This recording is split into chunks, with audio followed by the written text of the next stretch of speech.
गुंजाए दिल खिले जो चाहो तुम,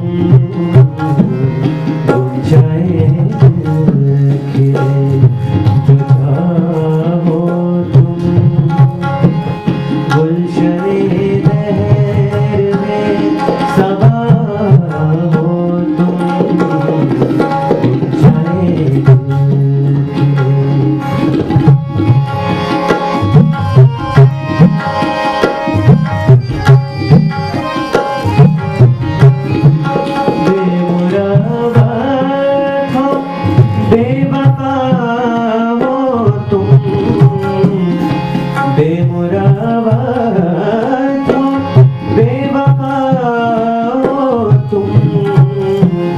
अपने मतलब के आशिना हो तुम, गुंजाए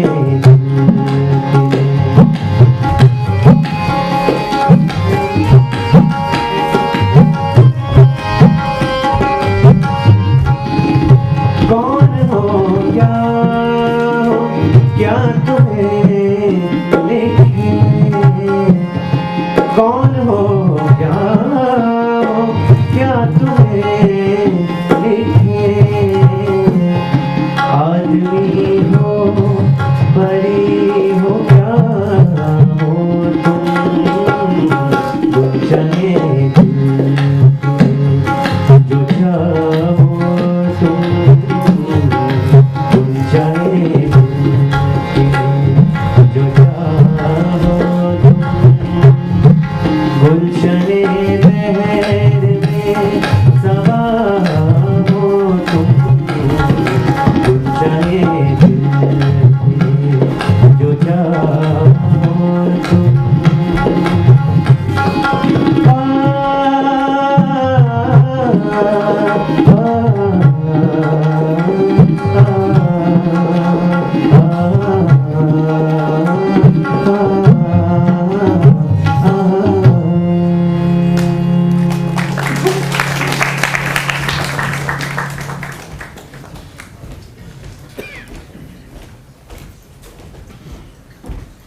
सुना है अंग्रेज नवाब वाजिद अली से मिलने आए थे। क्या? हाँ, फिर तो आज साल बुरे हैं। बिन बुरा अंग्रेज और तूफान कुछ ना कुछ चौपट करके ही जाते हैं। मुझे तो लगता है इन अंग्रेज को फिर किसी लड़ाई में पैसों की जरूरत पड़ी है। हाँ, ये बात हो सकती है। और फिर अंग्रेजों का मुंह बंद करने के लिए खजाने का मुंह खोल दिया जाएगा। पता नहीं नवाब साहब इन अंग्रेज से इतना डरते क्यों हैं। अरे पंजाब, बर्मा, नागपुर, सतारा, झांसी सभी पर तो कब्जा कर लिया। अब अवध पे भी नजर गड़ाए हैं। नवाब साहब के नाच गानों के कारण ही उन पे इतना बनाई है। सही कह रहे हो भाई। अरे कम से कम इन अंग्रेज के खिलाफ जंग का ऐलान ही कर दे। कसम से एक एक अंग्रेज को चुन चुन कर मारूंगा। जंग लड़ना क्या मुर्गे लड़ाना समझा है? अरे हाँ, मुर्गे से याद आया, आज तो मुर्गे का मैच है। हाँ। चलो मुर्गे लड़ाते हैं। क्या मुर्गे लड़ाएंगे, आइए शुक्रिया। शुरू हो जाए। बादब, बामुलायजा, होशियार, खुदाबंद, नवाबों के नवाब, लखनऊ और अवध की शान, हजरत खालिद अबुल मंसूर, नासिर अदीन बादशाह, आदिल कैसर ज़मान आर्दा, सुल्तान आलम, मोहम्मद वाजिद अली शाह बहादुर तशरीफ ला रहे हैं। हो गया जी, चलिए। सिताबो सिताबो, अरे सिताबो सिताबो जल्दी बाहर आओ, सिताबो जल्दी जल्दी। मैं बोल रही हूँ, मैं बताती। नवाब वाजिद अली शाह आ रहे हैं। वो तो एलानिया की आवाज से ही मालूम पड़ गया था। वो तो ठीक फरमाया आपने, एलानिया ने ये थोड़ी ही बताया था कि नवाब साहब गमगीन है। हाँ गमगीन है, मैं मान ही नहीं सकती। वो तो किसी भी फिक्र से पार हो चुके हैं, वरना अंग्रेजों की इतनी नहीं बनाती। अल्लाह कसम इतने गमगीन है कि चेहरा उतरा हुआ है। सवारी से उतरते वक्त पायदान में पाँव उलझ गए, गोया कि गिरते गिरते बचे। हाँ गिरते गिरते बचे। और उसके आगे पता है क्या हुआ? तो भी बोल दे। नहीं बोल दे। चेहरे की रंगत एकदम सिफर थी और चेहरा यूं बना रखा था जैसे कोई मर गया हो। हाय ना, मर गई मैं तो। आज नवाब साहब 20-25 गजलें और ठुमरी सुने बगैर यहाँ से जाएंगे नहीं। तुम संगतकारों से कहो कि तैयारी करें। तू भी जा जा तैयारी कर। या अल्लाह, मर गई मैं तो। आइए हुजूर, हमारे नसीब जाग जाते हैं जब भी आप यहाँ तशरीफ लाते हैं और इस मकान की सूरत रोशन रहती है। हाय हाय, क्या बात है हुजूर, आप सब बड़े गमगीन दिख रहे हैं। मिजाज तो अच्छा है ना। अच्छा बताइए, कौन सी गजल पेशे खिदमत करूं या कोई कत्थक पेश करूं हुजूर? नहीं नहीं सिताबो, आज खुश होने का दिल नहीं चाह रहा, हमें गमगीन ही रहने दो। क्या हुआ हुजूर, क्या दुश्मनों की तबीयत खराब है? नहीं सिताबो, आज हमारी प्यारी मैना का इंतकाल हो गया। क्या चहचहाती थी, उसने भी तुम्हारी तरह ही गला पाया था। पता नहीं अचानक क्या हुआ, तेज खांसी उठी, शायद कुछ गाने की कोशिश कर रही थी कि जमीन पर लुढ़क गई। दिल का दौरा पड़ा होगा हुजूर।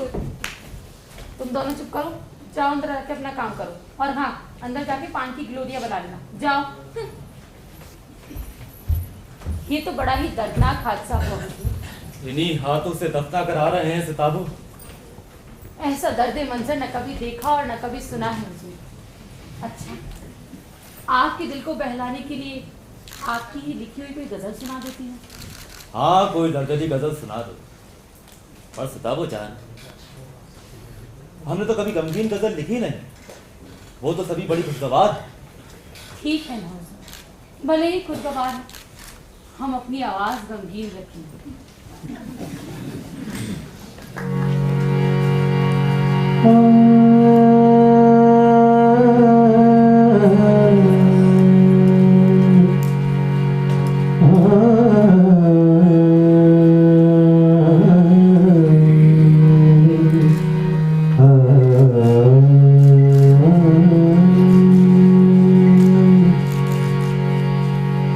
उल्फत में तेरी हमको तो रखाना कहीं का, दरिया का ना जंगल का, समा का ना जमीन का। मोहब्बत के हर पल का अमल हो गया मेरा, दुनिया पे भरोसा न था, किसे छोड़े किसे अपना ले। तकदीर ने इतने फलक पे मुझको बिठाया, मोहताज था मैं जो सितारों को छू न पाया। वाह सिताबो जान वाह।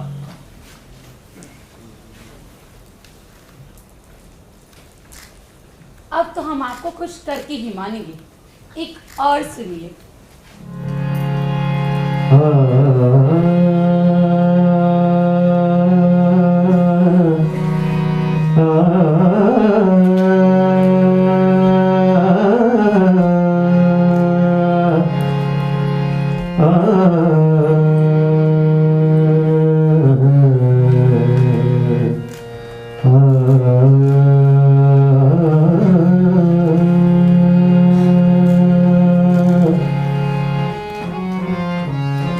साकी की नजर, साकी का करम, साकी की नजर, साकी का करम। सौ बार हुई, सौ बार हुआ, ये सारी खुदाई, ये सारा जहां। मैं ख्वार हुई, मैं ख्वार हुआ, साकी की नजर, साकी का करम।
सुभान अल्लाह। इसलिए आप पर दिलो जान से फिदा है सताबो।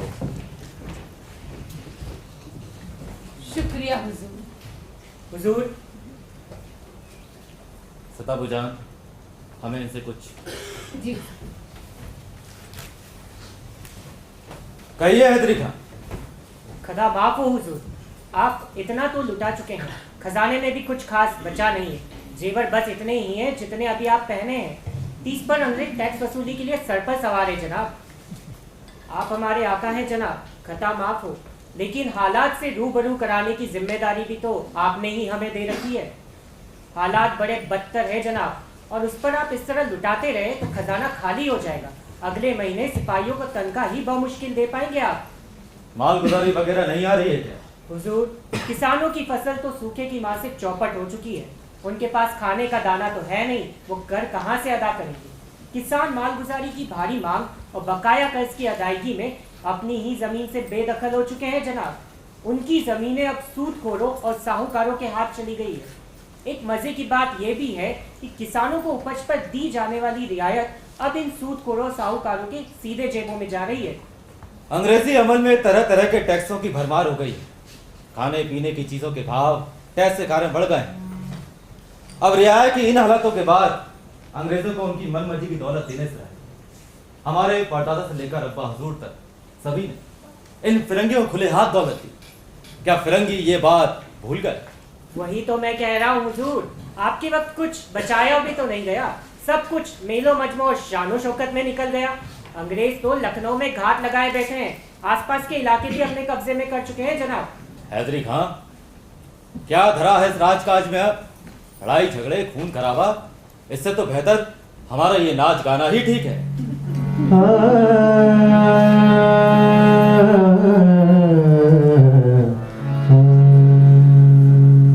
कथक नाच की हमने क्या खूबसूरत शैलियां इजाद की। तुमने शायद हमारी बेहतरीन ठुमरियां सुनी नहीं। सुनो कभी, तब आदमी दीन दुनिया से किस तरह बेखबर हो जाता है। हुजूर, खदा माफ हो, लेकिन फिरंगियों को तो दौलत चाहिए, दौलत। एक बार लखनऊ में कब्जा हो जाएगा तो दौलत सीधे उनके हाथों में आने लगेगी। तब फिरंगी ये नहीं देखेंगे कि कहाँ खाने का दाना है और कहाँ अकाल पड़ा है। फिरंगी तो हमारी चमड़ी बेचकर भी दौलत कमा लेंगे जनाब। या खुदा, इन अंग्रेजों का पेट क्या हमारी धन दौलत से ही बढ़ता है? पूरा ब्रिटेन लगता है हिंदुस्तान के रहमो करम पर जी रहा। मलिका ब्रिटानिया हिंदुस्तान नुमाइंदों से ये तो कहती होंगी कि इस बार कितना लूट कर ला रहे हैं। अभी तो ताकत फिरंगियों के हाथ है हुजूर। सुना है इस सूबे के लिए एक नए कमिश्नर की नियुक्ति की गई है। वो बड़ा ही चतुर आदमी है जनाब। हमारे सिपाही जिन्हें तनख्वाह तक दुश्वार हो रही है, उन्हें अपनी सेना में मिलाने की साजिश चल रही है।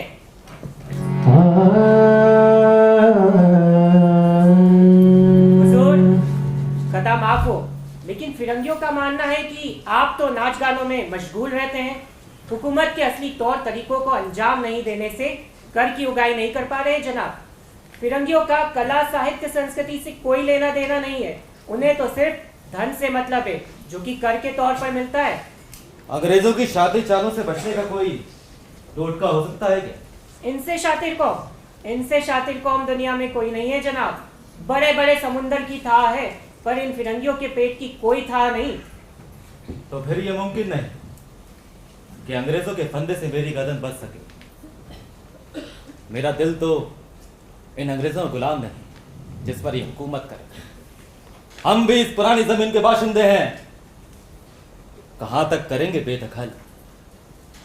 ये हिंदुस्तान तो उनका कभी नहीं होगा। ये हिंदुस्तान तो हमारा है ना, हम हिंदुस्तानियों का।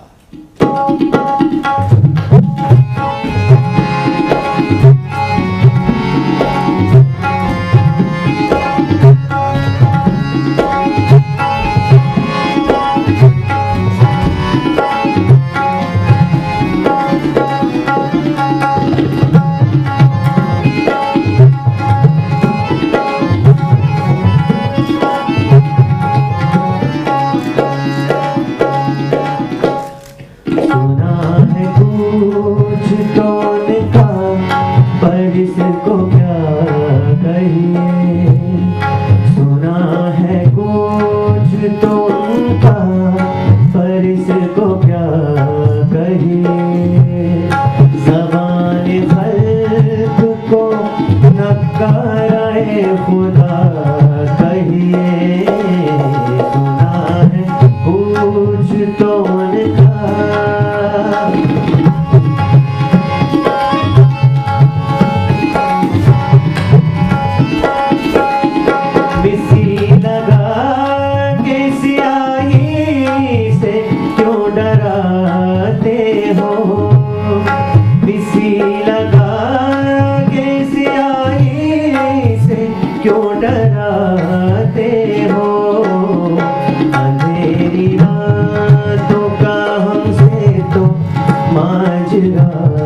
कहिए, सुना है कुछ तो उनका।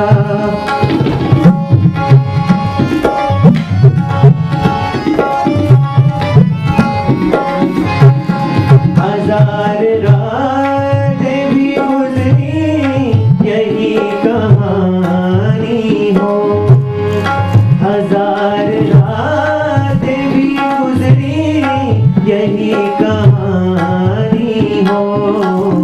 तमाम दीजिए इसको न कुछ सिवा कहिए। वाजिद अली शाह का जमाना था। पूरा का पूरा लखनऊ विलासिता में डूबा हुआ था। छोटे बड़े अमीर गरीब सभी के सभी विलासिता में मदहोश थे। कोई नाच गाने की महफिल सजाता तो कोई अफीम की पीनक में मस्त था। जीवन के हर एक विभाग में लोग हर्षोल्लास से भरपूर थे। शासन विभाग में, साहित्य क्षेत्र में, उद्योग धंधों में, आहार में, व्यवहार में सर्वत्र विलासिता व्याप्त हो रही थी। दुनिया में क्या हो रहा है इसकी न किसी को खबर थी और ना ही फिक्र करने की जरूरत। यहां तक कि भिखारियों को पैसे मिलते तो वो रोटियां लेकर अफीम खाते या शराब पीते। माफ कीजिएगा, शतरंज ताश चौपड़ खेलने से बुद्धि तेज होती है, दिमाग का विकास होता है, पेचीदा मामलों को सुलझाने की आदत पड़ती है। क्यों नवाज साहब? आप लेखक हैं जी। तो जनाब लिखिए, इन पचड़ों में मत पड़िए। ऐसी दलीलें जोर शोर के साथ पेश की जाती हैं और इस तरह के लोगों से दुनिया आज भी खाली नहीं है।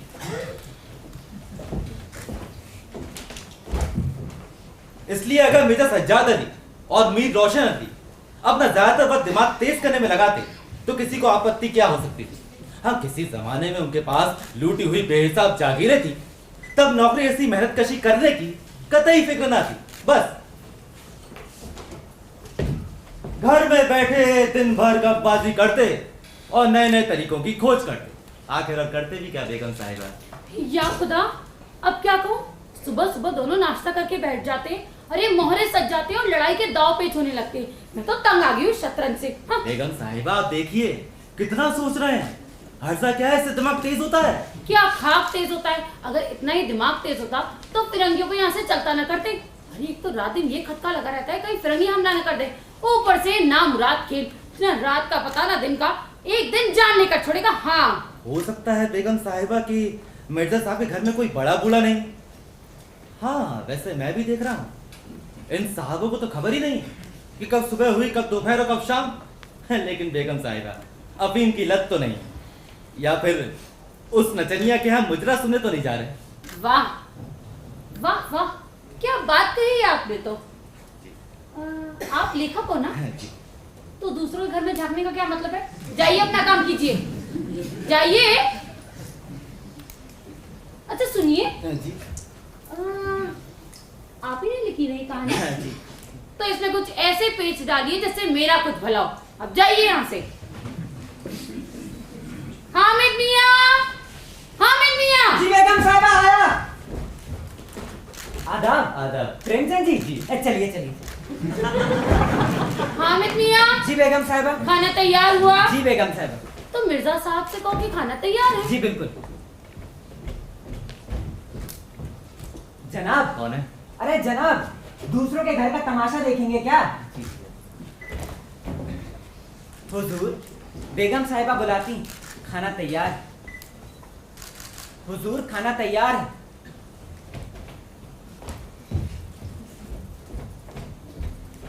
बेगम साहिबा को जवाब ही नहीं देते।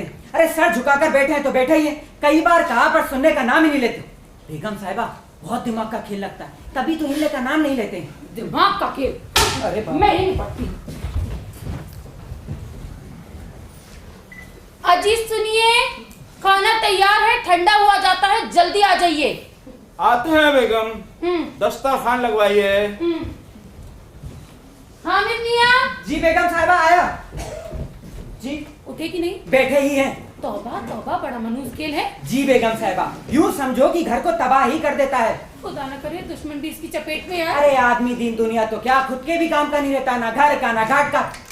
लाहौल किला को बहुत बुरा रोके थे। हामिद हताशों का खाना वहीं पर रख जाता, मगर ये बात ना थी कि दूसरे लोग भी उनकी हरकतों से खुश हो। घर वालों का तो कहना ही क्या, नौकर चाकर पीठ पीछे जाने कितनी ही बातें करते। अब खबर तो यहाँ तक है कि बेगम साहिबा को इस खेल से इतनी दुश्मनी है कि वो मौका ढूंढ ढूंढ कर पति को लताड़ती। पर मजाल है कि मिर्जा सज्जाद अली कानों में जू भी रंग जाए। बेगम साहिबा को वो मौका बड़ी मुश्किल से मिलता था। कभी कभी बेचारी ढेर सारे ख्वाब लेकर ख्वाबगाह में जाती, तब तक इनाम भरा शतरंज शुरू हो जाता, और जब थक हार कर सो जाती तब कहीं मिर्जा जी कमरे में आते। तब तक बेगम साहिबा का पारा चढ़ चुका होता, अपना सारा का सारा गुस्सा नौकरों पर उतारते। इधर मिर्जा सज्जाद अली किसी चाल में फंस गए थे और झुंझुला रहे थे। हामिद मियां, हामिद मियां, जी हुजूर। घोड़ा बचाइए। हुजूर, अब अगली चाल में मात पक्की। आप हमें बुलाए हैं हुजूर। जी हुजूर, ये तो खाली है। हामिद मियां पानदान खाली। जी हुजूर। इसमें पान की गिलोरियां कौन भरेगा? मैं हुजूर, लेकिन आप खाना खा लेते। खाना किसको खाना है? जी आपको। तो खा लेंगे।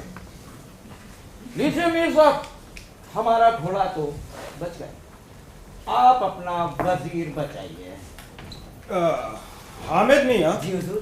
वक्त क्या होगा? मात हुई जाती है तो वक्त याद आ रहा है। ओ हुजूर, हम क्या कह रहे थे?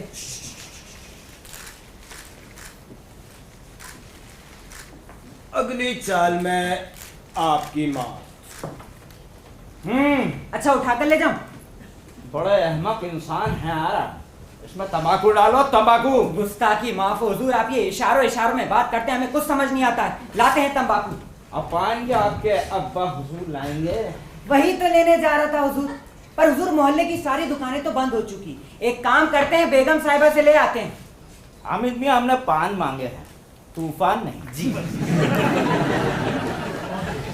हाँ, पिछली बार जब पान मांगे थे तो पूरा का पूरा पानदान यहाँ दीवान खाने में फेंका गया। अब आपकी खैर नहीं, बेइज्जत हो निकलने से बेहतर है कि अपने मकान का रास्ता पकड़ लें।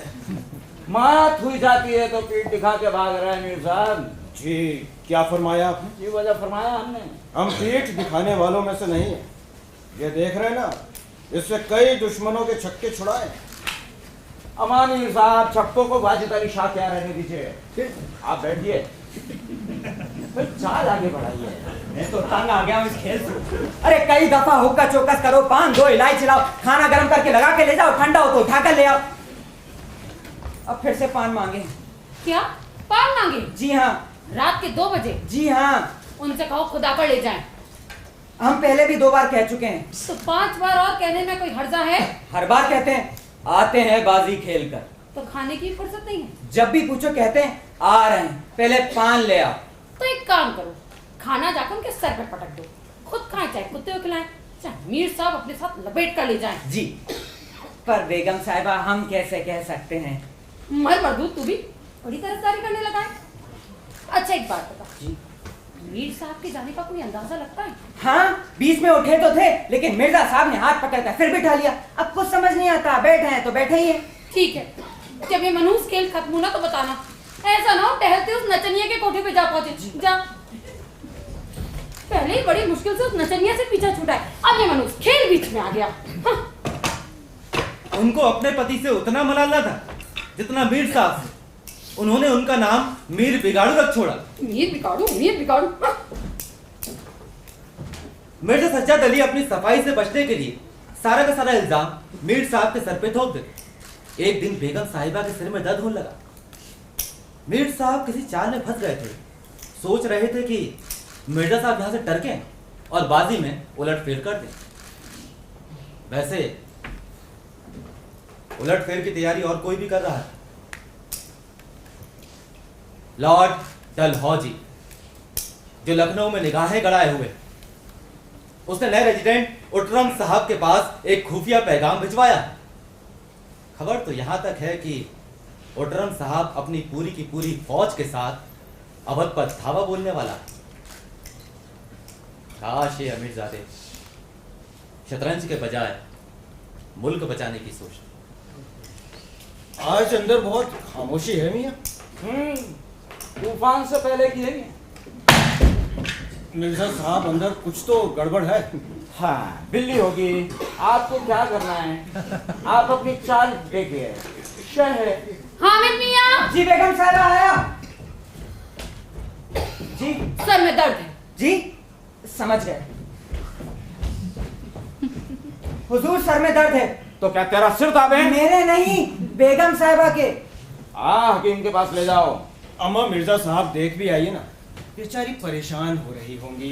जा, चला क्यों ना जाऊं? 2 चालों में मात हुई जाती है। आप उससे बचना चाहते हैं?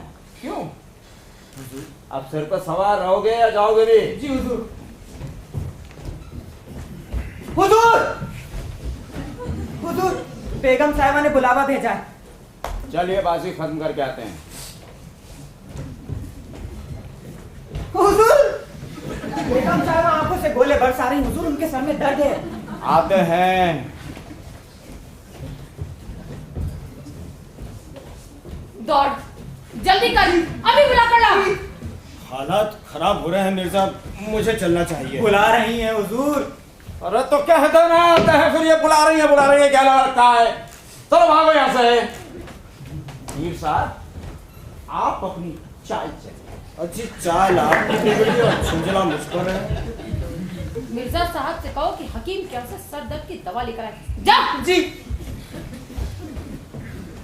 हुजूर बेगम साहिबा फरमाती हैं कि आप हकीम के यहाँ से दवा लेकर आए। हुजूर वो बहुत गुस्सा हो रही थी, पूरा चेहरा लाल हो रहा था। कह रही थी या मेरे सर में दर्द हो रखा है, उन्हें शतरंज खेलने से फुर्सत ही नहीं है। जी हुजूर समझ गया। उनसे कहो हकीम के यहाँ से दवा लेकर आए, वरना वो आप ही चली जाएंगी। जी जा। जी मिर्जा जी बड़ी दिलचस्प बाजी फंसी है। हाँ, बस 2 चालों में आपकी मात हो जाती है। ना ना ना, आपकी होने वाली है। चनान खाने से फिर बुलावा आया। यहाँ तो मात होनी है और अंदर भी मात के आसार है। जी हाँ हुजूर, बहुत गुस्सा हो रही, पूरा घर सर पर उठा रखा है उन्होंने। ऐसे का सिद्ध है कि जरा सब्र नहीं होता। जी तो जाकर सुनी आइए ना, औरतें नाजुक तबीयत की होती हैं। शायद कोई और मामला हो। जी हाँ जी हाँ जी हाँ, चला क्यों ना जाऊं? आपके 2 चालों में मात हो जाती है। आप इससे बचना चाहते हैं, हम यहाँ से हटे और आपने मोहरे की जगह बदली। क्यों? जनाब इस भरोसे ना रहिएगा। हाँ, वो चाल सोची है कि आपके मोहरे धरे के धरे रह जाए और मात हो जाए, लेकिन फिर भी आप जाइए और सुनाइए। खामखा बेचारी का दिल आप दुखाएं और कसूरवार हमें ठहराया जाए। बेचारी, अब मैं ये मात करके ही जाऊंगा। खबरदार से जाने के लिए कहा तो। खुदा कसम मैं खेलूंगा ही नहीं जो आप उनका हाल सुन के ना आएंगे। सच मानिए, मैं दम साधे आपके आने का इंतजार करूंगा। जाइए, दवा दारू का इंतजाम कराइए। क्या खास दवा दारू का इंतजाम करना है मीर साहब? सिरदर्द कुछ नहीं है, मुझे परेशान करने का बहाना है बस। मियाँ कुछ भी हो, उनकी खातिरदारी तो करनी ही पड़ेगी। मियाँ, हरम में ऐसे ही अजब बहाने से बुलाया जाता है। आपको भी ऐसे बुलाया जाता है? अजी हमारी ऐसी किस्मत कहाँ, हम तो यहीं पड़े रहते हैं। हाँ तो चलिए, चाल फिर मैं एक चाल हो जाए। कतई नहीं मियाँ, फिक्र मत करिए। बिसात पर ये सुल्तान सिपाही सलार सब अपने अपने खानों में रहेंगे, गुलामों की तरह। मीर साहब एक बात बताइए, आपकी बेगम के सिर में भी दर्द होता है? हाय हमारी ऐसी किस्मत कहाँ, उन्हें तो एक अरसे से सरदर्द ही नहीं हुआ।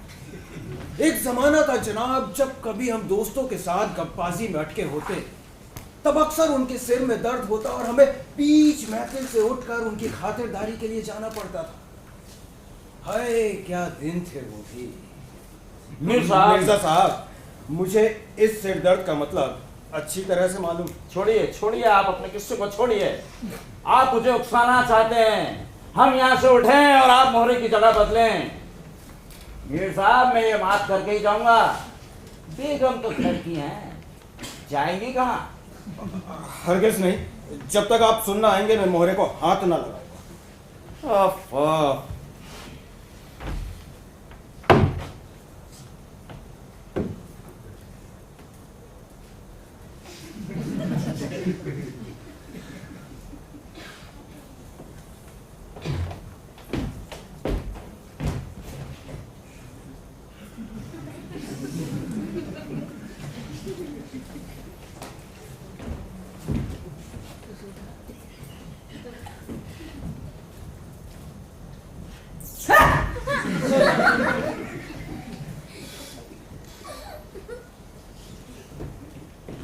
गुंजाए दिल खिले जो चाहो तुम। बेगम, सुना है आपकी तबीयत कुछ नासाज है। तुम्हें निगोड़ी शतरंज जितनी प्यारी है, चाहे कोई मर ही जाए पर उठने का नाम नहीं लेते। इतना लापरवाह कोई तुम जैसा आदमी हो। हाँ? क्या कहूँ बेगम, मीर साहब मानते ही ना थे। बड़े मुश्किल से पीछा छुड़ा कर आया हूँ, जब तक हाथ पकड़ कर बैठा लेते हैं। आप कोई बच्चे तो है नहीं, मना कर देते। मेरा तो दिल भर गया है आपकी इस दुनिया से। अगर आपका ख्याल ना होता तो खुदा कसम मैं तो कब का जहर खा लेती। सच? क्या कहा? हद हद। अभी दीवानी हुई हो? अभी तुम्हारी उम्र क्या है जो जहर खाने लगी? देखिए बेगम, वो दोस्त हैं, जब तब आ जाते हैं तो मजबूरी में बैठना पड़ता है। तो कितनी बार बोला, बेगम बुला रही हैं, बेगम बुला रही हैं, लेकिन कहते हैं ये बाजी खेल जाओ। बेगम तो घर की हैं, जाएंगी कहाँ? क्या कहा? जैसा वो खुद आवारा और आलसी है वैसे सबको समझता है। उनके भी बाल बच्चे हैं, सबका सफाया कर डाला। हाँ? अरे बेगम, बड़ा लती आदमी है भाई, जब तक आ जाता है तो बैठना पड़ता है, वरना हम तुम्हारे पास से कभी ना उठते। बेगम दुत्कार क्यों नहीं देते? आप कहे तो उनके पीछे कुत्ते छोड़ दूं? ऐसा गजब न करना बेगम, भाई वो बराबरी के आदमी हैं, उम्र में दर्जे में कोई 2-4 उंगल छोटे होंगे, इज्जत तो करना पड़ती है। तो मैं ही दुत्कार देती हूँ, बुरा मान जाए तो मान जाए मेरी बला से। कौन किसकी रोटियां चला देता है? रानी रूठेगी फिर भी अपना सुहाग बचाएगी, अंग्रेज नाराज हो जाए तो कैसे पीछे पीछे भागते फिरते हैं। बीवी की नाराजगी अपनी बला से।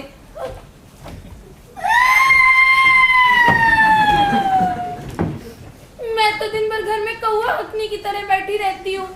आपको कोई ख्याल है या नहीं? बेगम बेगम सुनिए सुनिए बेगम,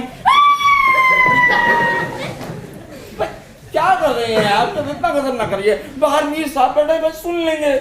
अच्छा देखिए, हम तो पूरी तरह से तुम्हारे हैं। अच्छा, साबित करो। अब शादी क्या करना है? क्या करना है बताइए आप। क्या साबित करें बताइए। उधर देखो, अरे उधर ऊपर, अरे वहां आसमान में देखो ना।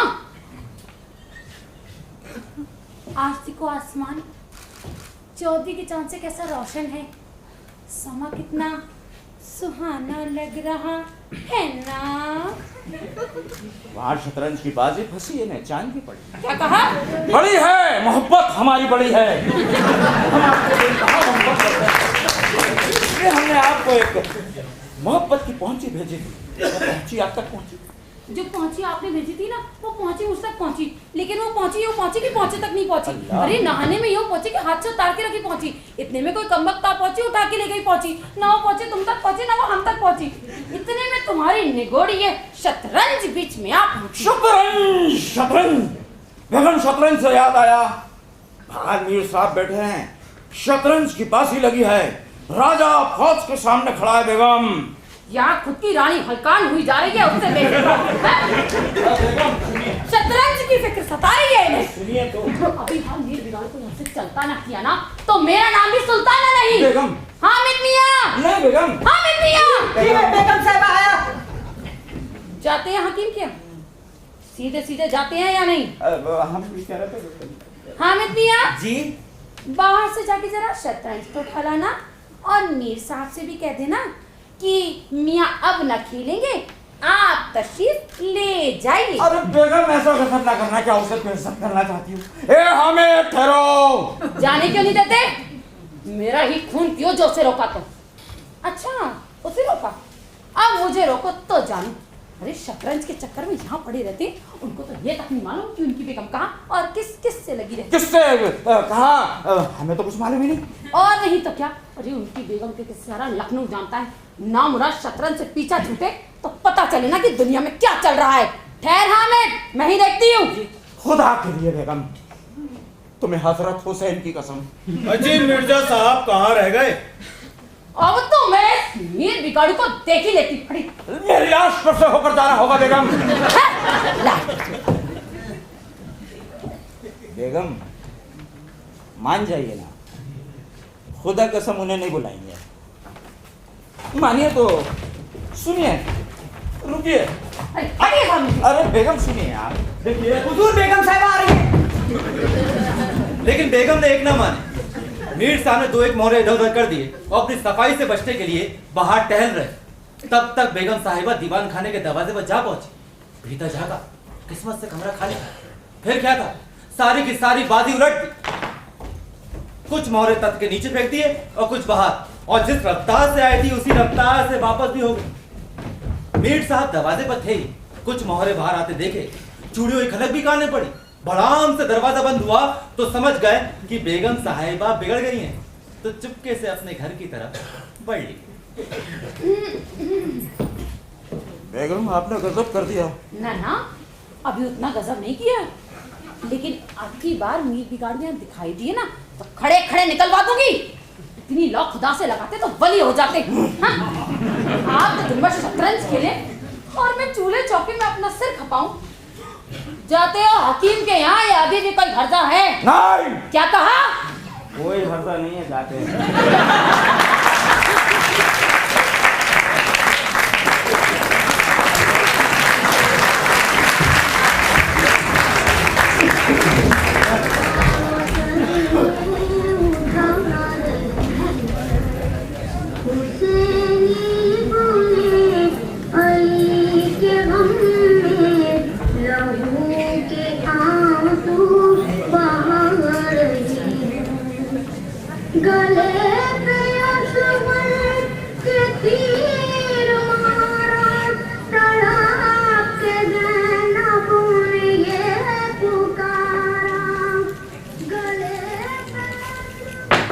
ये देख 6, फिर देखना फिर 6 आएंगे। चल चल। ये देख फिर से 6। अरे ये तो सरासर बेईमानी है। खुद को शकुनी समझते हो क्या? कल भी मुर्गे की लड़ाई में बेईमानी की थी, वरना मेरा शेर बच्चा ही जीतता। क्या कहा शेर? अबे वो गधे का बच्चा है। तूने मुझे गधा कहा? हाँ हाँ, तेरा मुर्गा गधे का बच्चा। देखना अब कि मेरे मुर्गे से इसके मुर्गे की गर्दन ना मरोड़ी तो मेरा नाम बदल देना चाह। अच्छा, अब उस गधे के लिए तेरा नाम बदल दूं? तूने मेरे मुर्गे को लड़ाई करना छोड़ो हद। वैसे भी मीर मिर्जा के कारण मजे करने का वक्त मिलता नहीं। शतरंज ने पूरा खेल चौपट करके रखा है। सही कहा यार, अब तक दिन भर पड़े पड़े मक्खियां मारा करते थे। घर में कोई आए कोई जाए, उनसे कोई मतलब ना कर। अब तो 8 पहर की इनकी धौस हो गई, जब चाहे तब बुला ले। अरे कभी पान लाओ कभी मिठाई लाओ, भैया किसी ना किसी का हुक्म होता ही रहता है। और हुक्का तो किसी प्रेमी के दिल की तरह लगातार जलते रहता है, जब तक जाकर हुक्का भरते रहो। दिमाग खराब करके रखा है जनाब। मियाँ की शतरंज तो हमारे जी का जंजाल हो गई। दिन भर दौड़ते दौड़ते पैर में छाले पड़ गए। और क्या? ये भी कोई खेल है कि सुबह को बैठी तो शाम कर दी? अरे घड़ी आग घड़ी दिल बेलाव के लिए खेल लेना बहुत है। खैर हमें कोई शिकायत नहीं, हुजूर के गुलाम है, जो हुक्म होगा वो तो बजा ही लेंगे। लेकिन एक बात है, ये खेल बहुत मनहूस है। इसको खेलने वाला कभी पनपता नहीं। अरे भैया घर में कोई ना कोई आफत जरूर आ जाती है। भाई यहाँ तक कि एक के पीछे एक मोहल्ले तबाह होते देखे गए। अब तो सारे मोहल्ले में इनके इस पागलपन के चर्चे हैं। अपने आका की बुराई सुन सुनकर रंज होता है, मगर क्या कर सकते हैं। अरे अब तो बेगम साहिबा खुद भी ये खेल पसंद नहीं करती। हालांकि कुछ रोज पहले तक बड़ा पसंद था, इससे ही मीर साहब के पर निकले और तभी तो आफत अब घर में है। मगर अब कर भी क्या सकते हैं? सही कहा भैया, पर कुछ ना कुछ तो करना पड़ेगा ना। अरे वो नहीं आएगा, तुम लोग खेलो यार।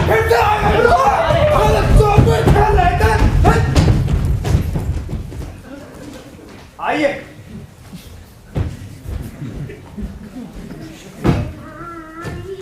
बादब, बा मुलायजा, होशियार, खुदाबंद, नवाबों के नवाब, लखनऊ और अवध की शान, हजरत खालिद अबुल मंसूर, नासिर अदीन बादशाह, आदिल कैसर ज़मान आधा, सुल्तान आलम, मोहम्मद वाजिद अली शाह बहादुर तशरीफ ला रहे हैं।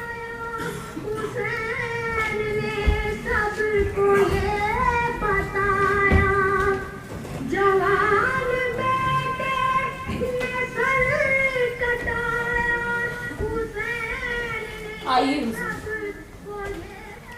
आज होली के त्योहार के दिन ये बेरंग का माहौल क्यों है? हुजूर, आज तो गम का दिन है ना, मुहर्रम, तो होली कैसे मना सकते हैं? हाँ, आज होली और मुहर्रम एक साथ। गम तो हम मना चुके, लेकिन खुशियां मनाने का भी तो वक्त है। आज हम सब मिलकर होली खेलें। जी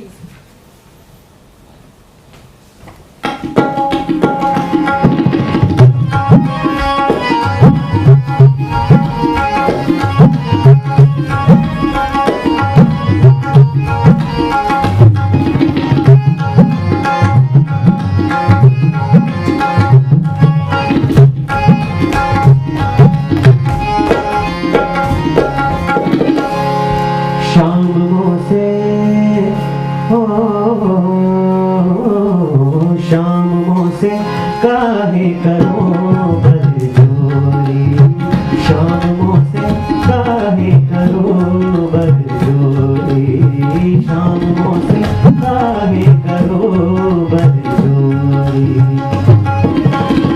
मैं ना खेलूंगी,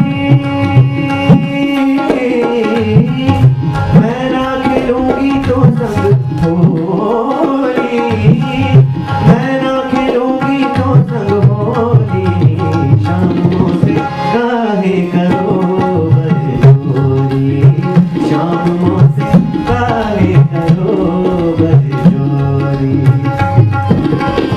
मैं ना खेलूंगी तो संग होली, मैं ना खेलूंगी तो संग होली, शामों से काहे करो बरजोरी, शामों से काहे करो बरजोरी, शामों से काहे करो बरजोरी। बस बस सिताबो जान, अब कुछ सुनने का दिल नहीं चाहता। क्या हुआ जाफना, मुझसे कोई खता हो गई? नहीं सिताबो, अब जिस तरह अंग्रेज गाना बाजे बजाकर गाते नाचते हैं, अब वही करना पड़ेगा, तभी ये फिरंगी खुश होगी। तो क्या अंग्रेजों का गीत गाऊं? ये खत आया, हम पर नाच गाने में लिप्त रहने का इल्जाम लगा रहे। ये काम तो वो भी करती है। ओह, तो अब हमें अंग्रेजों की तरह का नाच गाना करना पड़ेगा। हरगिज नहीं, हम अपनी परंपराओं को किसी भी वजह से नहीं छोड़ेंगे। हुजूर, जो अंग्रेजों का दुश्मन है वो हारता है, इसलिए उनसे दुश्मनी ना मोल लें। फिर भी इस नाचीज की जाए इस मुल्क के लिए हरदम निसार है। हुजूर, अगर हम आपको फिरंगियों से मुकाबला करने की सलाह दें तो? बादशाह के घर पैदा होकर तख्त ताज का मालिक होकर भी इन अंग्रेजों को गुलाम रहा। ये मैं अच्छी तरह से जानता हूं कि झगड़े की सूरत में सल्तनत हाथ से चली जाएगी। इनकार करने पर जानी तब के लड़ाई लड़नी चाहिए। ऐसा लगता है इनके पीछे पूरी ब्रितानी सरकार की ताकत, उससे तो वही बादशाह मेरे आय का भला नहीं कर सकता, तो उसकी तकलीफों में इजाफा क्यों करें? ये गुलामी मेरे परदादा के वक्त से है, मैं भी मौज मस्ती में रहा। या खुदा बंदे करीम, या रहीम मुझ पर रहम कर। फिर ये तेरा, हम इस एहतनामे पर दस्तखत नहीं करेंगे। हुजूर आला, रेजिडेंट के वजीर साहब तशरीफ लाए हैं।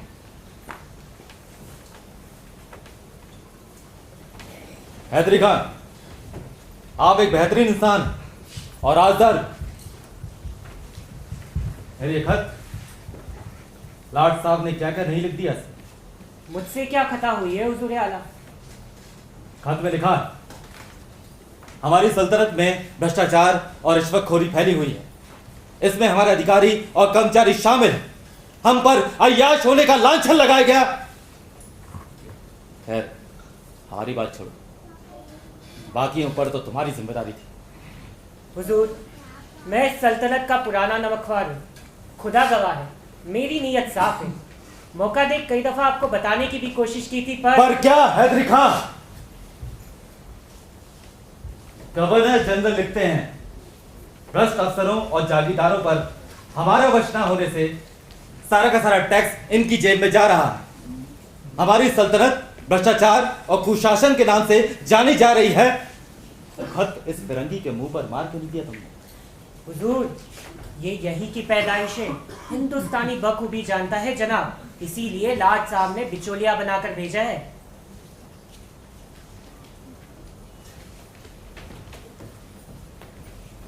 अरे वाह, आप तो हिंदुस्तानी हो।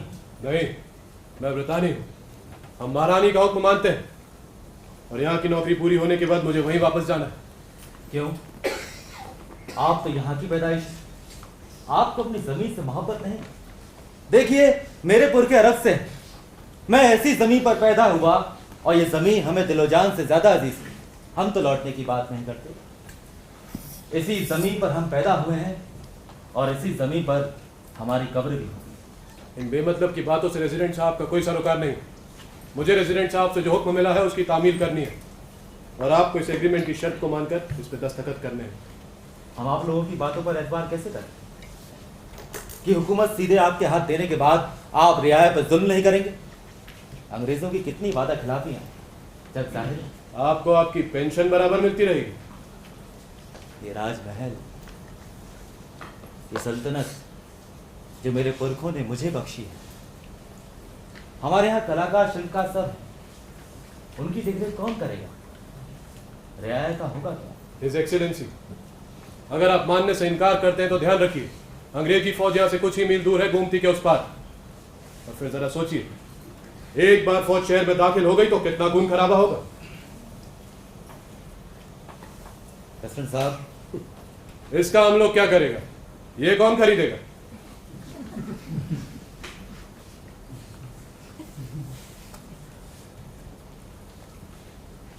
मौत जिंदगी खुदा के हाथ में, वक्त की किसी को खबर नहीं। हम आपसे इंतजार कर रहे हैं कि लॉर्ड साहब से आप हमारी सिफारिश करें। देखिए, हमारे पुरखे हमेशा से कंपनी सरकार की वफादार रही।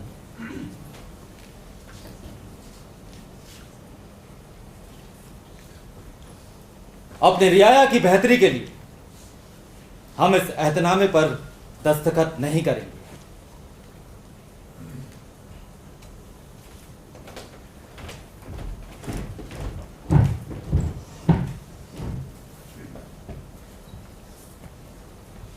दरो दीवार पे हसरत से नजर करते हैं, खुश रहो अहले वतन, हम तो सफर करते हैं।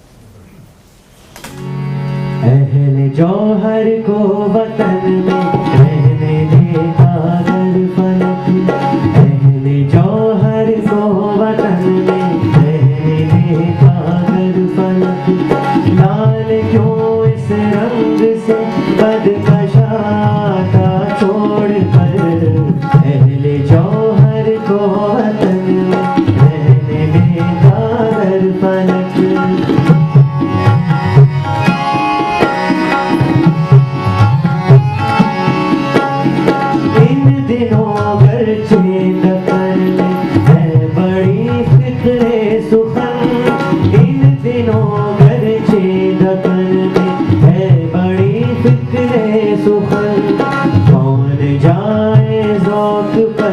दिल्ली की गलियां छोड़कर, कौन जाए ज़ौक़ पर दिल्ली की गलियां छोड़कर, कौन जाए ज़ौक़ पर दिल्ली की गलियां छोड़कर।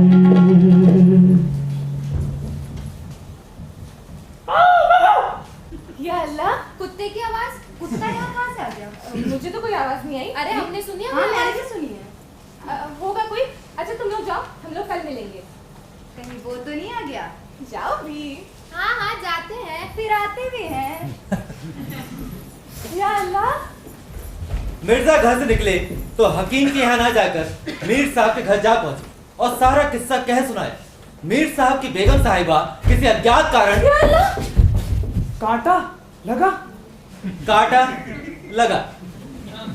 हाँ, तो मैं कह रहा था, मीर साहब की बेगम साहिबा किसी अज्ञात कारण से मीर साहब से घर से दूर रहना उपयुक्त समझती थी, इसलिए वो उनके शतरंज प्रेम की कभी आलोचना ना करती, बल्कि जब देर हो जाती तो याद दिला देती। मीर साहब को ये भ्रम हो गया था कि मेरी स्त्री अत्यंत विनयशील और गंभीर है। आइए बेटा साहब, आइए आइए आइए।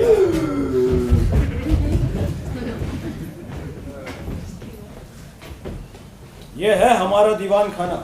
बहुत खूब। लेकिन जब शतरंज की बिसात बिछने लगी और मीर साहब दिन भर घर में रहने लगे तो बेगम साहिबा को बड़ा कष्ट होने लगा। उनकी स्वाधीनता में बाधा पड़ गई थी। बेचारी ढेर सारे ख्वाब लेकर दरवाजे पर झांकने को तरस जाती। उधर नौकरों में कानाफूसी होने लगी। मोहल्ले में दो चार पुराने जमाने के लोग थे, आपस में तरह तरह की अमंगल कल्पनाएं करने लगे। अब खैरियत नहीं। जब रईसों का ये हाल है तो मुल्क का तो खुदा ही हाफिज है। यहाँ की बादशाहत शतरंज के हाथों ही तबाह होगी। आसार बुरे हैं। मैंने तो जब मोहरे बाहर आते देखे तभी ताड़ गया, फौरन भागा। बड़ी गुस्सेवार मालूम होती हैं, मगर आपने उन्हें यूं सिर चढ़ा रखा है, ये मुनासिब नहीं। उन्हें इससे क्या मतलब कि आप घर से बाहर क्या करते हैं? अजी घर में इंतजाम करना आपका काम है, दूसरी बातों से उन्हें क्या सर होगा? खैर छोड़िए, आप ये बताइए कि शतरंज कहाँ खेली? अजी इतना बड़ा घर पड़ा, बस यहीं जमाते। लीजिए, बिछ गया। लेकिन बेगम को कैसे मनाऊंगा? इसका क्या गम? भाई घर में बैठक होती थी तो इतना बड़बड़ाती थी, अब यहाँ आपके यहाँ बैठक होगी तो चिंता ना छोड़ेगी। अजी बकने भी दीजिए, 2-4 रोज में अपने आप ठीक हो जाएंगी। हाँ, आप इतना कीजिए कि आज से जरा तन कर रहिए। आइए बैठिए। मैं तो समझी थी कि मामला 1-2 दिन का है, लेकिन ये लोग तो यहीं जमे हुए हैं। सवेरे से शाम हो गई, लेकिन दोनों हिलने का नाम तक नहीं लेते। कहीं शक तो नहीं हो गया? अरे इतनी अक्ल कहाँ है इनमें? शतरंज के अलावा कुछ सोचेंगे तब ना। अब क्या करें? ठीक है, एक ऐसा तरीका है मेरे पास कि घर में जमे रहने का नाम नहीं लेंगे। अभी तो तुम जाओ, मियाँ कभी भी उठकर चले आते हैं। अरे नहीं आ सकते, शतरंज की बिसात एक बार बिछ गई तो रात दिन का होश कहाँ रहता है। अच्छा तो चलो छुपा-छुपाइया खेलते हैं। ओ नहीं, छत पे चले, पतंग उड़ाते हैं और दूसरों की पतंग काटने में अलग ही मजा आता है। कचा। वाह वाह, मीर साहब की पतंग तो तुम काट ही चुके हो। अब कहीं कोई और पतंग नजर में तो नहीं आ रही? खैर छोड़ो, देखो मैं तुम्हारे लिए क्या लाया हूँ, पहले उधर देखो। क्या लाए हो, दिखा भी दो। अरे रुको भी, जल्दी दिखाओ। अरे रुको भी। अरे ये कहाँ से ले आए तुम? अंग्रेजों से छीन के, और क्या? वाह वाह वाह, क्या मिले हो तुम, वरना मेरा वक्त तो काटे नहीं कटता। इतनी देर हो गई हमें खेलते हुए, हमारी बेगम की कहीं आवाज आई? अपनी बेगम को जरा दबा कर रखिए। घर में ही है ना? हाँ है ना। एक राज की बात बताओ। हाँ बताइए। जब कभी हमें आपके यहाँ आने में देरी होती तो वह हमें याद दिलाती, मीर साहब क्या शतरंज खेलने नहीं जाएंगे? मिर्जा साहब परेशान हो रहे हो। बाकायदा इत्र फुलेल छिड़क कर घर से रुखसत करती, और ये पूछना तो बिल्कुल नहीं भूलती, मीर साहब कितनी देर से लौटेंगे? और जब देर रात लौटते हैं तो हमारा सिर दबाती है कि हमें गहरी नींद आ जाए। आपको क्या मालूम कि उनकी बेगम किस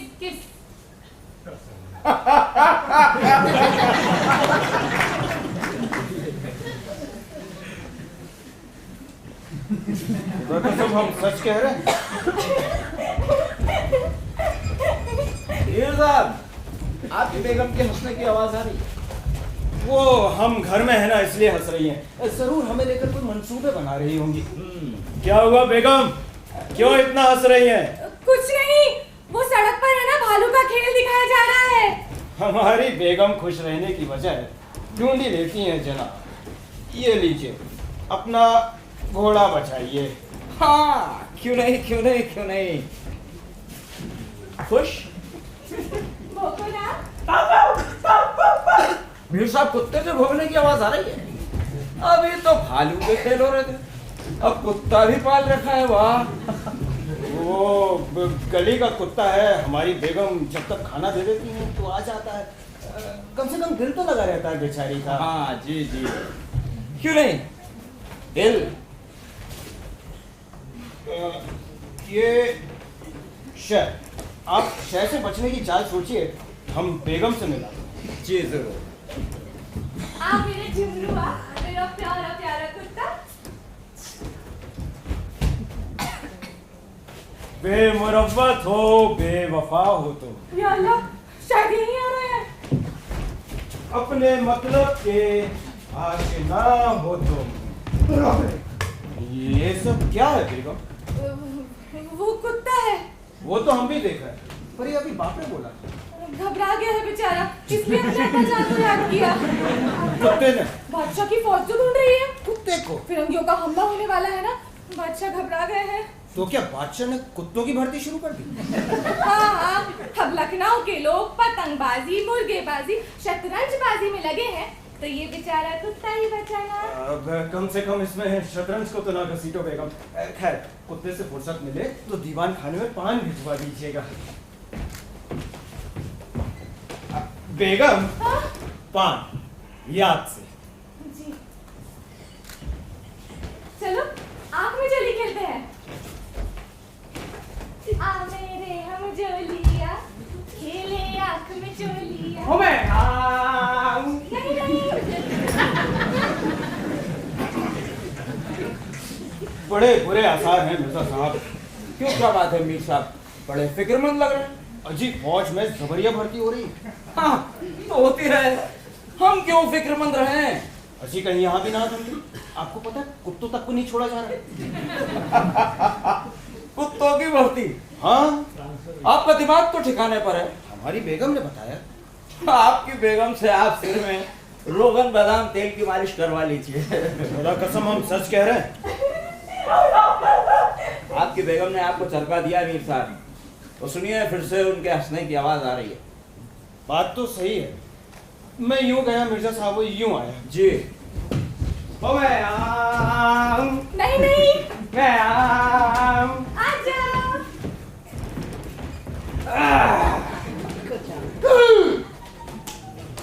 ये क्या जनाब? घबरा गया है बेचारा, इसलिए ऐसे उलझुल हरकत कर रहा है। पर आप जनाब हैं कौन? कौन? ये अपने वो असलम मामू जान है ना, उनका भांजा है। हमें तो याद नहीं आता कि हमारे कोई असलम मामू जान है ना आपके नहीं, मेरे मायके के वो मुंह बोले निकाही अब्बू जान है ना, उनके दूर के दोस्त के मामू जान का मुंह बोला दूर का भांजा है। ये दूर के भांजे हमारे ख्वाबगाह में क्या कर रहे हैं? घबरा गया है बेचारा। वो तो हम भी देख रहे हैं। वो क्या है ना कि अब मैं आपको क्या बताऊं।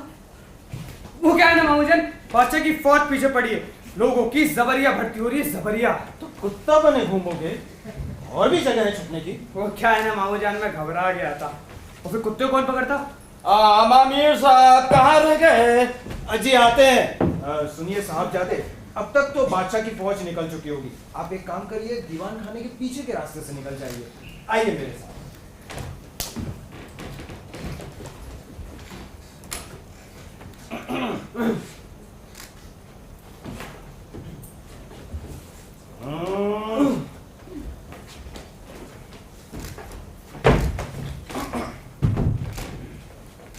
इनसे मिलिए। ये है हमारी बेगम के मायके के दूर के मामू के भांजे। बादशाह की फौज में भर्ती से बचने के लिए कुत्ते के भेष में हमारे ख्वाबगाह में छुपे थे। घबरा गए हैं बेचारे। आपको क्या मालूम कि उनकी बेगम कहाँ और किस से लगी है? आदाब कुत्ता। आदाब। अरे वाह, शतरंज का खेल खेला जा रहा है। तुम इस खेल को जानते हो? हाँ, अंग्रेजी तरीके से। इस खेल पर भी अंग्रेजों ने कब्जा कर लिया। ये अंग्रेजी तरीका कौन सा है जनाब? अंग्रेजी तरीके से वजीर रानी कहलाता है। प्यादा पहली बार 2 घर चल सकता है, 2। कैसे? ऐसे। और ये रानी को शेर। अच्छा मामूजान मैं चलता हूँ। दरवाजा इधर है भैया। अब मामू जान बच के रहना, बादशाह की फौज पीछे पड़ी है, आप लोगों को भी पकड़ा जा सकता है। हा हा हा आदाब। हाँ हाँ हाँ आदाब। आ लीजिए मीर साहब, अब आपके सफेद और हमारे लाल। चल चलिए अंग्रेजी तरीके से। तो यहाँ खड़े हैं हमारी सफेद फौज के सफेद बादशाह। और ये लाल अंग्रेज।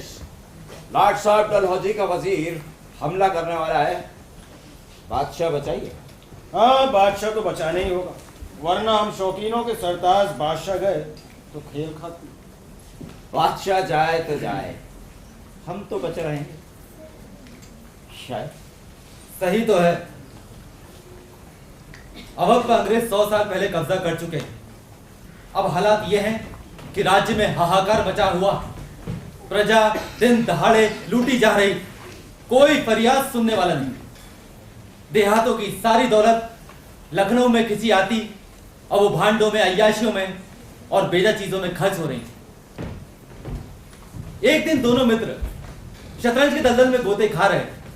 मीर की बाजी कमजोर थी। तभी बादशाही फौज का एक अफसर मीर साहब का नाम पूछता हुआ घोड़े पर सवार होकर वहां आ पहुंचा। यह अफसर और कोई नहीं, वही आशिक, निगाही अब्बा के दूर के दूर के मामू के दूर के भांजे साहब थे। कौन? अरे जनाब, अरे हटिए यार। हुजूर, हुजूर, हुजूर, वो हवेली में। लगता है फिर से सर में दर्द उठाया। आप हो आइए मिर्जा साहब। हामिद मियाँ, जी हुजूर। अब बेगम के सिर पे कौन सा पहाड़ टूट पड़ा? बेगम के सर पर कोई पहाड़ नहीं टूट पड़ा, आप दोनों के सर पे पहाड़ टूट पड़ा। वहाँ बादशाही फौज का अफसर आप दोनों को ढूंढता हुआ हवेली में आ पहुंचा था। मिर्जा के घर में? जी हाँ। या अल्लाह, लेकिन क्यों? फौज में भर्ती के लिए हुजूर। लेकिन पता किसने बता दिया? बेगम साहिबा ने। कह रही थी अच्छा है, कम से कम शतरंज से छुटकारा तो मिलेगा और मुल्क के लिए लड़ेंगे दोनों। आज जाकर कह दो हम लोग घर पर नहीं हैं। मीर साहब घर में है? हुजूर ये वही बादशाही फौज का अफसर है। आवाज तो जानी पहचानी लगती है। ये कौन सी नई बला सिर पर आ? ये तलबी क्यों हुई है जनाब? हुजूर फौज में भर्ती के लिए। तो कह दो जाकर हम दोनों घर पर नहीं हैं। जी। हुजूर दोनों घर में नहीं है। क्या घर में नहीं है तो कहाँ है? मुझे क्या पता, क्या काम है? काम तुझे क्या बताऊंगा, दरबार में तलबी है। शायद फौज के लिए कुछ सिपाही मांगे गए। अरे जागीरदार है कि जिंदगी, मोर्चे पे जाना पड़ेगा तो आटे दाल का भाव मालूम पड़ जाएगा इन्हें। अच्छा जाओ कह दिया जाएगा। कहने की बात नहीं है, कल मैं खुद आऊंगा। दरबार से हुक्म हुआ, अंग्रेज मुल्क पे मोर्चा लगा बैठे और इन्हें शतरंज से फुर्सत नहीं। चल अपना काम कर। हुजूर, हुजूर गाली गलौज पर उतर आया था, बड़ी मान मनोबल की, तब कहीं जाकर टला और कल फिर आने का कह गया कमबख्त। कहिए जनाब, अब क्या होगा? आफत है और क्या? भाई कहीं मेरी भी तलबी ना हो जाए। कमबख्त कल फिर आने का कह गया। मुसीबत है, अंग्रेजों के खिलाफ मोर्चे पर जाना पड़ा तो बेमौत मारे जाएंगे। बस यही एक तरीका है कि घर पर मिलो ही नहीं। मैंने तो यहाँ तक सुना है कि अंग्रेजों ने जगह जगह पलटनों के पहरे बिठा दिए और ये बादशाह के फौजी अफसर पुराने शाही खानदानी आदमियों की भर्ती करने में लगे। अल्लाह, तो हमारी ख्याल नहीं, आखिर हम खानदानी लड़ाका जुट है। कभी म्यान से तलवार निकाली भी है मियाँ? अंदर कर लो। आमिर मियाँ। जी जी हुजूर, मैं समझ गया, मुझे भागना है। मीर साहब जरा नौकरों के सामने हिसाब किताब से रहा।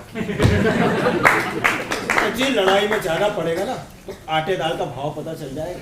ज्यादा बहादुरी ठीक नहीं। एक काम करते हैं, कल से गोमती के किनारे पुरानी मस्जिद में मामला जमाते हैं और वहां किसे खबर होगी, हजरत आकर आप लौट जाएंगे।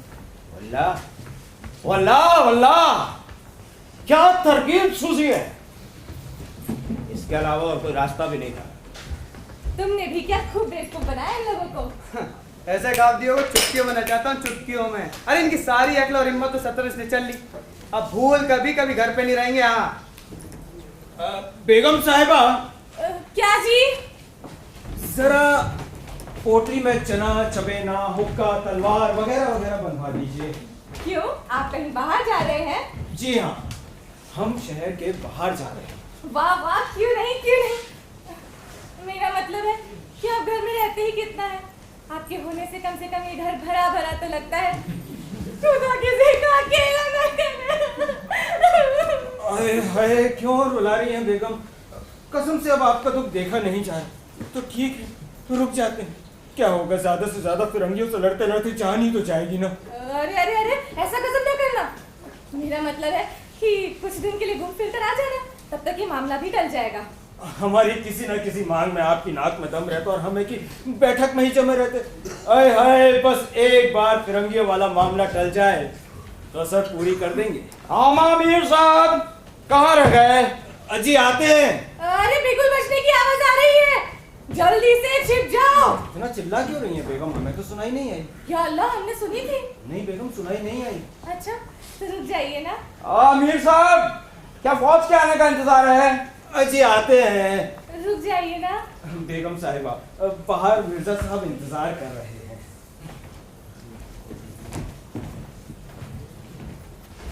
हो मैं आजा।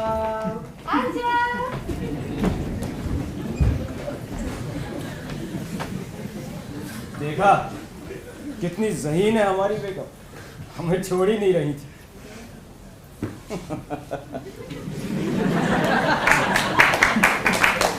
दम दमे में दम नहीं, खैर मांगो जान।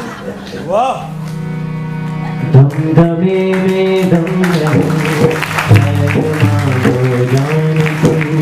दमदमे में दम नहीं, खैर मांगो जान की। ऐ ज़फ़र ठंडी हुई शमशीर हिंदुस्तान की। दमदमे में दम नहीं, खैर मांगो जान की।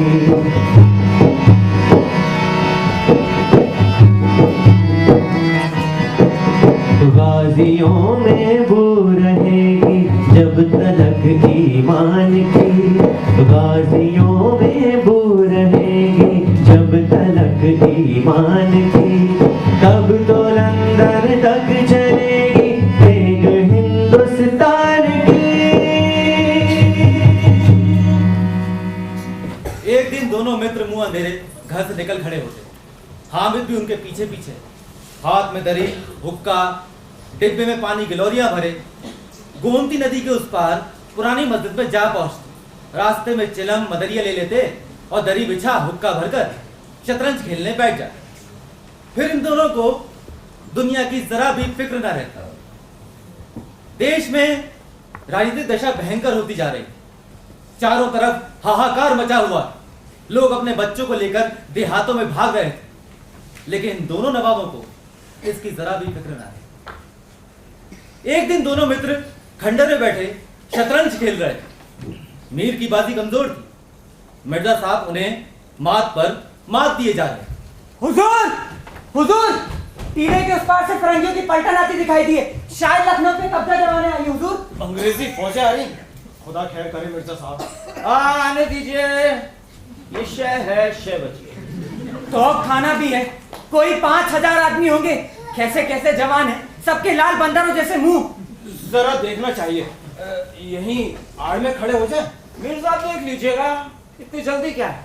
बस शह है, शह बचिए। सब लाल लाल कपड़ों में, सबके लाल बंदरों जैसे मुंह है हुजूर। उनकी तो सूरत देखकर ही खौफ मालूम होता है। बहाने नहीं, बहाने मत कीजिए मिर्जा, ये चरखा किसी और को दीजिए।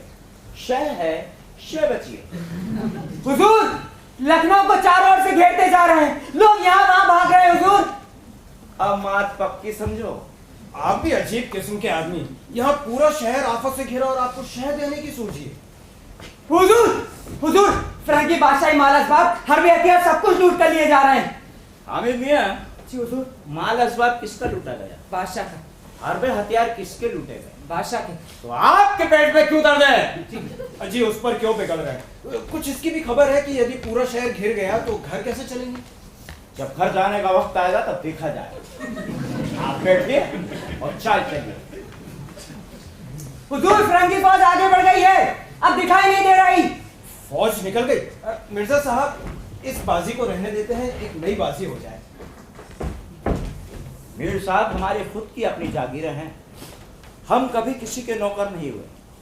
मान लीजिए अगर अंग्रेजों की चाकरी करना पड़ी तो? अजी अंग्रेजों को सिर्फ माल गुजारी से मतलब है, वो हम रियाया से वसूल कर पहुंचा देंगे।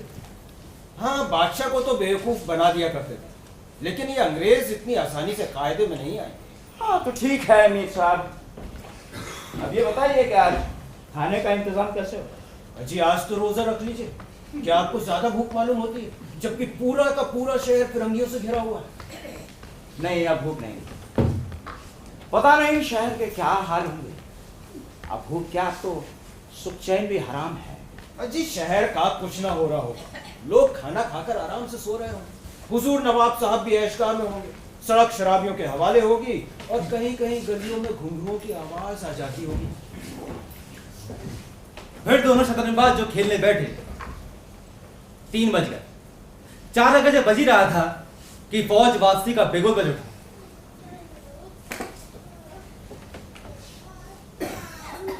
यह आवाज बहुत दूर होती जा रही थी। ये कैसी आवाज थी? एक ही लय गति से आती हुई धम धम की आवाज। यह आवाज किसी फौज को जीतकर कूच करने वाली ढोल की आवाज। वाजिद अली शाह पकड़ लिए गए हैं, सेना उन्हें अनजान जगह लिए जा रही है। कोई भी बाशिंदा जू चपड़ ना करे, घर रजाई ओढ़कर सोया करे, वरना वो भी नवाब साहब के साथ चलने को तैयार रहे। फिर शहर में ना कोई हलचल थी, न मारकाट, एक बूंद खून तक नहीं गिरा था। आज तक किसी भी आजाद राजा की हार इतनी खामोशी से बिना खून बहे ना हुई होगी।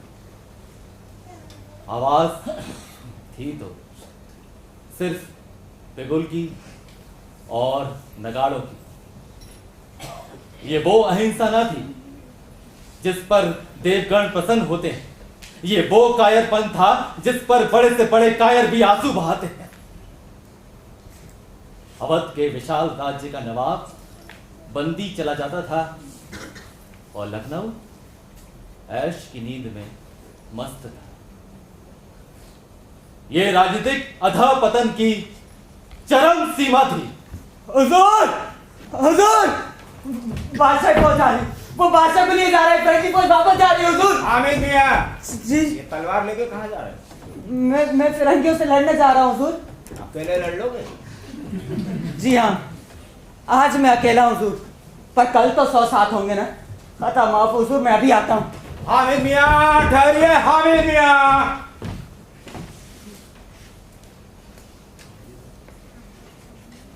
मीर साहब ये ढोल की आवाज सुन रहे हैं आप? जी, इन आवाजों से हमें क्या लेना देना? ढोल किसी दंगल कबड्डी की मुनादी का होगा? जी नहीं मीर साहब, मुहिम जीतकर कूच करने वाली फौज के आगे इसी तरीके का ढोल बजता है। बात तो समझिए मीर साहब, जालिमों ने वाजिद अली शाह को कैद कर लिया है। होगा, ये लीजिए शहद। नहीं, इस वक्त तबीयत नहीं लगती। बेचारे वाजिद अली शाह खून के आंसू रोते होंगे। रोया ही चाहे, ये ऐश वहां कहाँ नसीब होंगे। आप तो चाल चलिए जनाब। सभी के दिन एक से नहीं होते मीर साहब, कितना दर्दनाक हाल है। हाँ वो तो है ही, अब की बच नहीं सकते जनाब आप। हाय बेचारे वाजिद अली शाह। अजीब, पहले अपने नवाब को तो बचाइए, फिर नवाब साहब की सोचिएगा। ये आपको शहर तो है ही है और मात भी है। लाइए हाथ, आइए। अब नवाब साहब के मातम में एक मर्सिया और कह रहा है। बादशाह को लिए हुए सेना सामने से निकल गई। हार की चोट बुरी होती। एक बार फिर से दोनों ने बाजी बिछा ली। शाम हो गई, चमगादड़ों ने चीखना शुरू कर दिया। चिड़ियाएं अपने अपने घोंसलों में जा चुकी, पर दोनों खिलाड़ी डटे हुए थे, मानो दो खून के प्यासे सूरमा आपस में लड़ रहे हों। मिर्जा की बाजी कमजोर थी, 3 बाजी हार चुके थे। चौथी बाजी का रंग भी अच्छा ना था।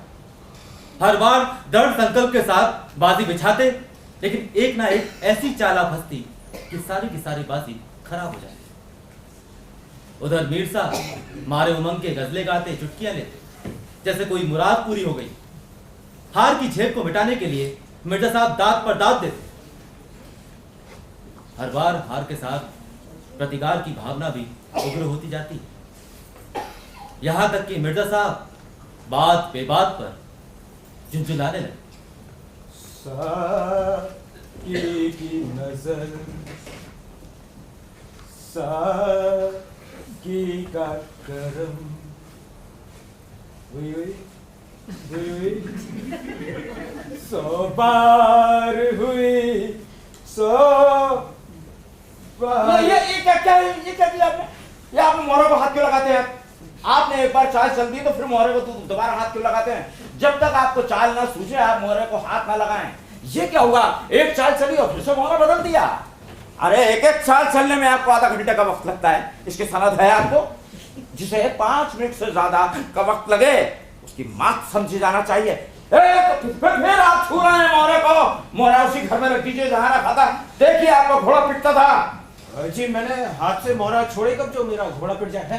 आप कयामत तक ना छोड़े। तो चाल नहीं होगी। घोड़ा पिटते देखा तो धांधली करने लगे।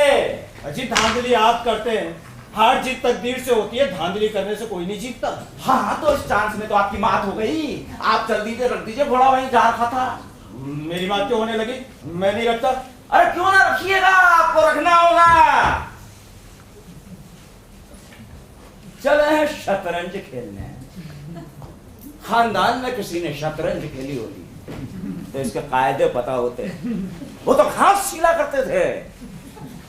रियासत और चीज है, जागीरें मिल जाने से कोई रईस नहीं हो जाता। क्या कहा आपने? घास छीला करते थे? अच्छी घास आपके अब्बा जान छीलते होंगे। यहाँ तो पीढ़ियों से बादशाह के खानदान में हम शतरंज खेलते आ रहे। अरे जाइए जाइए, गाज़ीउद्दीन हैदर गया बावर्ची का काम करते, उम्र गुजर गई, चले हैं रईस बनने। रईस बनना कोई दिल लगी नहीं है। क्यों अपने बुजुर्गों के मुंह में कालिक लगाते हो? वही काम करते होंगे बावर्ची का। यहाँ तो बादशाह के दस्तरखान पर खाना खाते आ रहे हैं। चला चिरकुटे, बड़बड़ कर बात न कर। घर में बीवी संभलती नहीं है, कुत्ते भालू न जाने क्या क्या पाल रखे हैं, पता नहीं कौन छुपा इनके भेष में। देखिए, जुबान संभालिए। मैं ऐसी बातें सुनने और सुनाने का आदी नहीं हूँ। किसी ने आग दिखाई कि आंख निकाली, है हौसला। हौसला हौसला हौसला देखना चाहते हैं तो आइए, हो जाए दो दो हाथ, इधर या उधर। तो यहाँ भी कौन दबने वाला है तुमसे? दोनों दोस्तों ने कमर से तलवारें निकाल ली। दोनों विलासी थे पर काया न। दोनों में राजनीतिक भावों का पतन हो गया। देश के लिए, हुकूमत के लिए, बादशाह के लिए क्यों मरते? दोनों में व्यक्तिगत वीरता का अभाव न था। दोनों जख्म खाकर गिरे और दोनों ने वहीं तड़प तड़प कर अपनी जानें दे दी।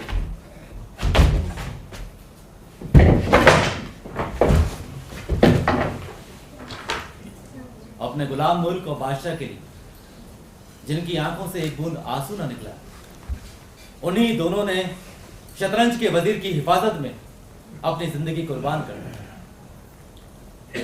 अंधेरा हो चला, बाजी बिछी रह गई। दोनों बादशाह अपने अपने सिंहासन में बैठे इन दोनों बहादुरों की मौत पर आंसू बहा रहे थे।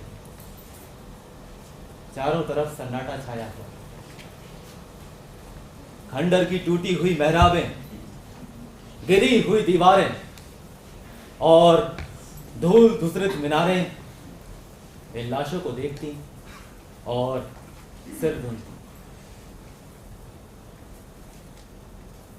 अवध के 10वें और आखिरी नवाब वाजिद अली शाह, इनके शासन के 9वें साल में अंग्रेजों ने बड़े शांतिपूर्ण तरीके से अवध पर कब्जा कर लिया। 11 फरवरी 1856 को अवध को कंपनी सरकार में मिला लिए जाने की घोषणा की गई।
बाबुल मोरा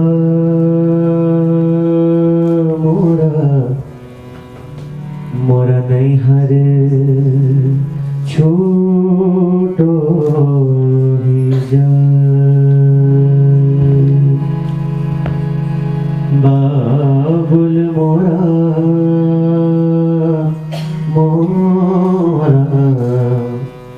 मोरा नैहर छूटो ही जाए चार कहार मिल मोरी डोलिया उठा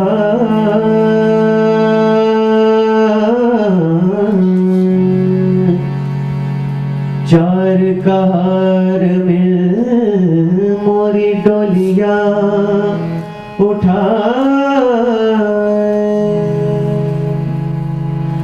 मोरा अपना बेगाना छोटो ही जाए बाबुल मोरा मोरा नैहर छूटो ही जाए आंगना तो पर्वत भयो देहरी भई विदेश आंगना तो पर्वत भयो देहरी भई विदेश जाए बाबुल घर अपनो मैं चली पिया के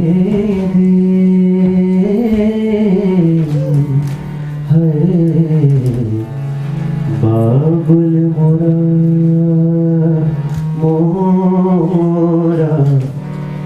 मोरा नैहर छूटो ही जाए।